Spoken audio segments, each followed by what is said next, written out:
Hello students, आज आमी discuss करिम processor management बा प्रसेस मैनेजमेंट। इतना प्रसेसर मैनेजमेंट माने हो गल इतना एटा प्रसेसर आसलते एटा ऑपरेटिंग सिस्टेमे केनेके मैनेज करिब इन टार्म्स ऑफ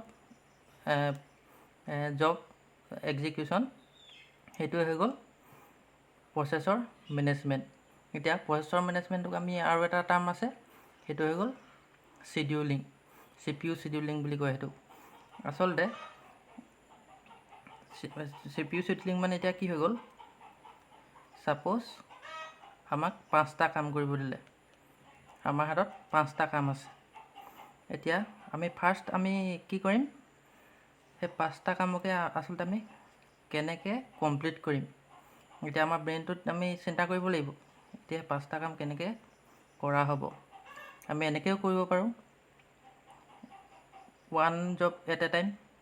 নহলে আমি কি কৰিব পাৰোঁ, এটা জব কৰি আছো আধা কৰিলো, আকৌ 2 নম্বৰটো কৰিলো, হেতু আধা কৰিলো, আকৌ 3 নম্বৰটো কৰিলো, হেনেকৈ এটা কৰিব পাৰিম।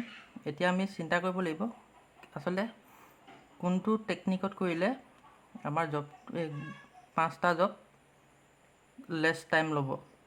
হেতু হৈ গল CPU शेड्यूलिंग, মানে প্ৰচেছৰটো মেনেজ কৰিব লাগিব সেই জব কেটা, মানে CPU টো এফিচিয়েন্সিটো বঢ়াব লাগিব। মানে যিমান কম টাইমত জব কেটা কৰিব পাৰিব সিমানে আমাৰ টাইমটো কম লাগিব, প্ৰসেস বেছি হ'ব। হেতু হৈ গল शेड्यूलिंग। এতিয়া সেই शेड्यूलिंगৰ কাৰণে কিছুমান शेड्यूलिंग টেকনিক আছে। সেই शेड्यूलिंग টেকনিক খিনি কি বুলি কোৱা হয়, জব शेड्यूलिंग বুলি কোৱা হয়। এতিয়া CPU এফিচিয়েন্সি বঢ়াবলৈ এটা হৈ গল মাল্টি প্ৰগ্ৰামিং। এটা মাল্টি প্ৰগ্ৰামিঙত কি হয়, ৰেমখনত মানে মেইন মেমৰিটোত বহুতখিনি এপ্লিকেশন থাকিব, মানে বহুতকেইটা এপ্লিকেশন আমি ৰান কৰিব পাৰোঁ। হেতুৱে ক'বলৈ গ'লে মাল্টি প্ৰগ্ৰামিং বুলি কয়। এতিয়া সাপোজ এটা CPU এটা জব এক্সিকিউট কৰি আছে। এতিয়া সেই কেতিয়াবা এনেকুৱা হয় CPU টো কিছুমান IO ফাংচন ইউজ কৰাৰ টাইমত সেই CPU টো ৱেটিং হৈ থাকে, কাৰণ সেই জবটো IO ফাংচনটো কমপ্লিট হ'লেহে আকৌ CPU টোৱে সেই জবটো ৰান কৰিব। এতিয়া সেই IO টাইমটো যেতিয়া CPU টো আইডল হৈ থাকিব হেতু CPU আইডল টাইম বুলি কোৱা হয়। এতিয়া সেই আইডল টাইমটো আসলতে আমাৰ সদায় কম হ'ব লাগে। মানে আইডল টাইমটো এতিয়া কম হ'বলৈ আমি কি কৰিব পাৰিম, সেই ৰেমত থকা বেলেগ এটা এপ্লিকেশনক সেই CPU টাইমটো আমি দিব পাৰিব লাগিব। অপাৰেটিং সিস্টেমৰ হেতু এটা মেইন ফাংচন হৈ গল, হেতু হৈ গল প্ৰসেস মেনেজমেন্ট। এতিয়া মাল্টি প্ৰগ্ৰামিঙৰ বেনিফিট কি হৈ গল, ইনক্ৰিজ CPU ইউটিলাইজেশন এটা, আৰু এটা হৈ গল হায়াৰ টোটেল জব থ্ৰুপুট। মানে কি হ'ব লাগিব, CPU ইউটিলাইজেশনটো সদায় বেছি হ'ব লাগিব। মানে CPU টো আইডল হৈ থাকিব নোৱাৰিব যদি কিবা এটা জব দিয়া হয়, আৰু থ্ৰুপুটটো সদায় বেছি হ'ব লাগিব। এটা থ্ৰুপুটটো কি হয়, থ্ৰুপুট মানে the number of job completed আৰু by total time taken to complete the jobs। এতিয়া কেইটা জব নাম্বাৰ অফ জব, যিমান কেইটা জব আছিল কমপ্লিট কেইটা হ'ল, বাই আৰু কিমান টাইম ল'লে সেই জব কেইটা কমপ্লিট কৰিবলৈ, তেতিয়া আমি কি উলিয়াব পাৰিম, থ্ৰুপুটটো উলিয়াব পাৰিম। এতিয়া আমি যাওঁ জব শিডিউলিংলৈ। জব শিডিউলিংটো ক'লোৱে। এতিয়া সেই জব শিডিউলিংতে ষ্টেট কিছুমান থাকে। এটা ষ্টেট কেইটা হৈ গ'ল, নিউ ষ্টেট এটা থাকিব, এক্টিভ থাকিব, ৱেটিং থাকিব, আৰু এটা হৈ গ'ল হল্টেড। এতিয়া নিউ মানে নতুনকৈ ৰেমত আহিছে, ৰেমৰ পৰা প্ৰচেছৰলৈ গৈছে এটা জব এটা, সেইটো হৈ গ'ল নিউ। আৰু এক্টিভ মানে হ'ল সাপোজ সেই জবটো এতিয়া CPU তে এক্সিকিউট কৰি আছে, সেইটো হৈ গ'ল এক্টিভ।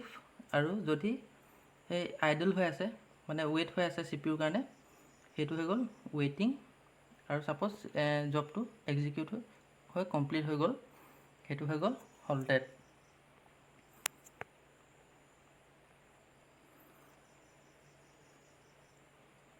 এতিয়া শিডিউলিং টেকনিক বহুতকেইটা আছে। এতিয়া কিছুমান চিটুৱেশ্যন চাই পেলাইহে সেই শিডিউলিং টেকনিকবিলাক ইউজ কৰা হয়। আমি মানে যেতিয়া তেতিয়া যি টি শিডিউলিং আমি CPU-টোৱে ইউজ কৰিব নোৱাৰে। এতিয়া তাৰ ক্ৰাইটেৰিয়া কিছুমান আছে, সেইকেইটা হৈ গ'ল CPU utilization, there should be maximum possible CPU utilization. তাৰপাছত বিটো আহি গ'ল turn around time, it is the total time taken to complete a job. আমি এটা জব দিলোঁ CPU-ক, সেই জবটো কমপ্লিট হোৱাৰ টাইমটোৱে হৈ গ'ল টাৰ্ণ এৰাউণ্ড টাইম। এতিয়া টাৰ্ণ এৰাউণ্ড টাইমটো সদায় কম হ'ব লাগিব, মিনিমাম হ'ব লাগিব।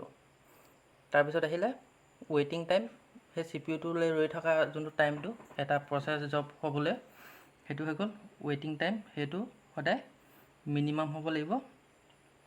আৰু ৰেছপন্স টাইমটো সদায় কি হ'ব লাগিব, it is the time taken to give the first response to a job. সদায় এইটো আচলতে সদায় ফাষ্ট হ'ব লাগিব, নহ'লে মিনিমাম হ'ব লাগিব। আৰু থ্ৰুপুটটো মেক্সিমাম হ'ব লাগিব। আৰু এইখিনি ফেক্টৰ কনচিডাৰ কৰিয়ে দুটা টাইপৰ হয়, এটা হৈ গ'ল নন প্ৰিএম্পটিভ শিডিউলিং আৰু এটা হৈ গ'ল প্ৰিএম্পটিভ শিডিউলিং। এতিয়া যোনটো নন প্ৰিএম্পটিভ শিডিউলিং, এইটোত কি হয়, in this type of scheduling A schedule job always complete before another scheduling decision is made. এটা জব কমপ্লিট নোহোৱালৈকে বেলেগ এটা শিডিউলিং ডিচিশ্যন লোৱা নহয় non প্ৰিএম্পটিভ শিডিউলিংটোত। Therefore, finishing order of the job is also same as the scheduling order. Scheduling order মতে জবটো finish হ'ব।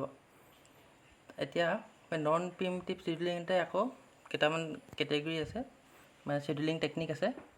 সেইকেইটা হৈ গ'ল ফাৰ্ষ্ট কাম ফাৰ্ষ্ট চাৰ্ভ, FCFS বুলি কয় সেইটো। এটা হৈ গ'ল shortest job next, SJN scheduling বুলি কয় সেইটো। আৰু এটা হৈ গ'ল ডেডলাইন শিডিউলিং। এতিয়া আমি যাওঁ ফাৰ্ষ্ট কাম ফাৰ্ষ্ট চাৰ্ভ। এতিয়া ফাৰ্ষ্ট কাম ফাৰ্ষ্ট চাৰ্ভটো আমি যদি চাবলৈ যাওঁ, এতিয়া যদি এক্সাম্পল লওঁ, তেনেহ'লে ফাৰ্ষ্ট কাম ফাৰ্ষ্ট চাৰ্ভটো হ'ব আমাৰ এই কেতিয়াবা টিকেট কাটোঁ আমি মুভিৰ কাৰণে। এতিয়া মুভিৰ কাৰণে টিকেট কাটিলে কি হয়, যোনজনে প্ৰথমে যায় সেইজনকে ফাৰ্ষ্ট টিকেটটো দিয়া হয়। এতিয়া সেইটোকে কি বুলি কয়, ফাৰ্ষ্ট কাম, যোনে ফাৰ্ষ্ট আহিব মানে তাকে ফাৰ্ষ্ট চাৰ্ভ কৰা হয়। এতিয়া এইটো এটা ফাৰ্ষ্ট কাম ফাৰ্ষ্ট চাৰ্ভটো কি হৈ গ'ল, এটা শিডিউলিং টেকনিক হৈ গ'ল। ইয়াত কি হয়, CPU-ত যোনটো আটাইতকৈ ফাৰ্ষ্ট যোনটো জবে CPU টাইম পাইছিলে তাক প্ৰচেছ কৰিব, তাৰপিছত নেক্সটটোৱে যাব, নেক্সট জবটো কমপ্লিট হ'ব। এতিয়া ফাৰ্ষ্ট কাম ফাৰ্ষ্ট চাৰ্ভত কি হয়, জবটো আচলতে শেষ নোহোৱালৈকে ইয়াক বেলেগ প্ৰচেছক CPU-টো ইউজ কৰিবলৈ দিয়া নহয়। এইটো হৈ গ'ল ফাৰ্ষ্ট কাম ফাৰ্ষ্ট জব শিডিউলিং। এতিয়া নেক্সটটো হৈ গ'ল shortest job next scheduling. SJN শিডিউলিংটোত কি হয়, যেতিয়া নতুন এটা জব আহিব, the shortest of the arrive job. এতিয়া বহুতকেইটা জব আহিলে তাৰ মাজত আটাইতকৈ শ্বৰ্টেষ্ট জবটোক CPU টাইমটো দিয়া হয় ফাৰ্ষ্ট। মানে কি হয়, যিমানে কম টাইমৰ জবটো হ'ব সেই জবটোক ফাৰ্ষ্ট ইয়াক এক্সিকিউট কৰি লোৱা হয়, তাৰপিছতে বাকীকেইটা জবে হেৰি পায়, CPU টাইমটো পায়। সেইটো হৈ গ'ল শ্বৰ্টেষ্ট জব নেক্সট বা SJN বুলি কোৱা হয়। এতিয়া থাৰ্ডটো হৈ গ'ল ডেডলাইন শিডিউলিং। এতিয়া ডেডলাইন শিডিউলিঙত কি হয়, the job with the earliest deadline. আচলতে এটা জবৰ এটা পাৰ্টিকুলাৰ টাইম দিয়া থাকে, মানে সেই টাইমটোৰ ভিতৰত সেই জবটো ফিনিছ হ'বই লাগিব।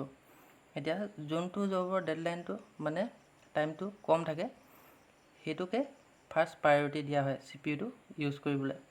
সেইটোকে কি বুলি কোৱা হয়, ডেডলাইন শিডিউলিং বুলি কোৱা হয়। কেতিয়াবা এনেকুৱা চিটুৱেশ্যন আহি যায়, ডেডলাইনতকৈ টাইমটো বাঢ়ি গুচি যায়, মানে ডেডলাইনত জবটো শেষ নহয়, সেইটো কি বুলি কোৱা হয়, ডেডলাইন অভাৰ ৰান বুলি কোৱা হয়। এতিয়া ডেডলাইন অভাৰ ৰানটো আমি কেনেকৈ কেলকুলেট কৰিম, K equal to C minus D. ইয়াত কেটো হৈ গ'ল ডেডলাইন অভাৰৰান আৰু চিটো হৈ গ'ল কমপ্লিশ্যন টাইমটো, এই জবটোৰ কমপ্লিশ্যন টাইমটো, আৰু সেই জবটো আচলতে ডেডলাইনটো কিমান আছিলে সেইটো মাইনাছ কৰি দিলে আমাৰ ডেডলাইন অভাৰৰানটো আমি। এতিয়া আমি চাওঁ প্ৰিএম্পটিভ শ্বিডিউলিং। এতিয়া প্ৰিএম্পটিভ শ্বিডিউলিঙত কি হয়, যোনটো শ্বিডিউলিং ডিচিশ্যনটো সেইটো এক্সিকিউটিং টাইমতে শ্বিডিউলিং ডিচিশ্যনটো আচলতে লোৱা হয়। আগতে নন প্ৰিএম্পটিভ শ্বিডিউলিঙত কি হৈছিলে, a scheduling decision is made only after job completes its execution. Execute হোৱাৰ পাছত, এক্সিকিউট হৈ কমপ্লিট হোৱাৰ পাছতহে শ্বিডিউলিং ডিচিশ্যনটো লোৱা হৈছিলে। ইয়াত কি হয়, যেতিয়া এক্সিকিউট হৈ থাকিব আচলতে তেতিয়াই শ্বিডিউলিং ডিচিশ্যনটো লোৱা হয়, প্ৰিএম্পটিভ শ্বিডিউলিংটো। Therefore, preemptive scheduling may force a job in execution to release the processor. এতিয়া যদি কেনেবাকৈ কিবা এটা জব যদি এক্সিকিউট হৈ আছে তাক ফ'ৰ্চ কৰি আচলতে প্ৰচেছৰ টাইমটো ৰিলিজ কৰা হয়। চ' তেতিয়া কি হ'ব, বেলেগ এটা প্ৰচেছে আচলতে জবে সেই CPU টাইমটো ইউজ কৰিব পাৰিব। এতিয়া প্ৰিএম্পটিভ শ্বিডিউলিঙৰ দুটা টেকনিক আছে। সেই দুইটা টেকনিক হৈ গ'ল, এটা হৈ গ'ল তোমাৰ ৰাউণ্ড ৰবিন শ্বিডিউলিং আৰু এটা হৈ গ'ল ৰেছপন্স ৰেচিঅ' শ্বিডিউলিং। এতিয়া ৰাউণ্ড ৰবিন শ্বিডিউলিংটোত হয় যে যিমানকেইটা জব থাকিব সেইকেইটাক আচলতে ইকুৱেল অপৰচুনিটি দিয়া হয় CPUটো ইউজ কৰিবলৈ। চ' কি হ'ব, এতিয়া এটা আচলতে এনচিঅ'ৰ হৈ যায় যে কোনো এটা প্ৰচেছে যাতে কোনো এটা জবে যাতে ছেকেণ্ড অপৰচুনিটি এটা পাব নালাগে, গোটেইখিনিয়ে ইকুৱেল অপৰচুনিটি পাব। আৰু a small unit of time call time quantum or time slice is defined. প্ৰতিটো জবৰে আচলতে এটা এটা টাইম দি দিয়া থাকে, ইকুৱেল এমাউণ্ট অফ টাইম দিয়া থাকে। সেইটো কি বুলি কোৱা হয়, টাইম কোৱাণ্টাম বা টাইম স্লাইচ বুলি কোৱা হয়।